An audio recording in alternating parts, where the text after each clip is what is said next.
What's up guys, Mark the Chef here, and I'm back in the kitchen with Mr. Scott from Welcome Home Beef. He's brought in some more awesome beef products. So Mr. Scott, walk me through what you have today. So Mark, glad to be back here. Appreciate you inviting us back again. What we have today is ground sirloin. It's definitely a cousin to ground beef, but gonna be a little bit leaner and a little bit more flavorful. The sirloin is in between the short loin and the rump. It comes in these really convenient 1 pound packs. You don't have to worry about wasting any. Very inexpensive, around $6 a pound. I've been hearing a lot about these smash burgers that you do. Sir. And I heard you're the best at it, so I want you to teach me how to cook a smash burger. All a smash burger is two 2-ounce patties cooked as quickly as possible and as thin as you can get them.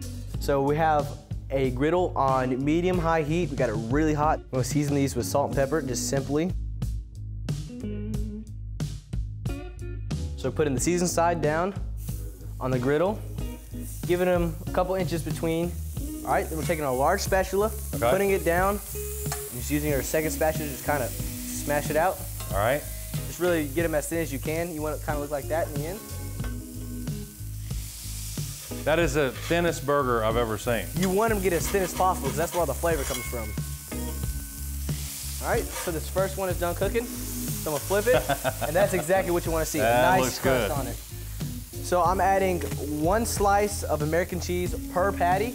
Now, you're using the processed American cheese. For a good reason, because somehow, some way, whatever they do, American cheese is truly the only cheese that'll hold this together. You've got about a ½ pound of beef on there. Correct. And I want you to notice how little grease is on the griddle.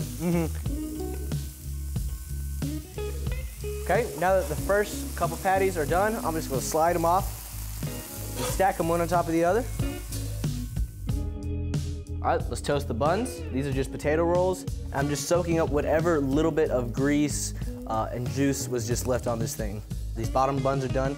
So what I'm gonna do is lift off our patties, put them on. So these are done. I wanna see what one looks like down the middle, so go ahead and cut Absolutely, let's do it. Oh yeah, that's what we're looking for. Oh, good. Yeah. Nice and juicy. See that cheese, see the juice coming out of there? Oh wow. It's getting me hungry. All right, Mark, looks great. You did a wonderful job as usual. You wanna try it? Yep, let's do it. Let's do it. Oh my goodness. That is honestly like biting into a steak. It is so incredibly meaty. This is probably the best ground beef I've ever had. Where can I get some more of this? Well, you can look us up on Facebook or you can give us a call at the number listed below.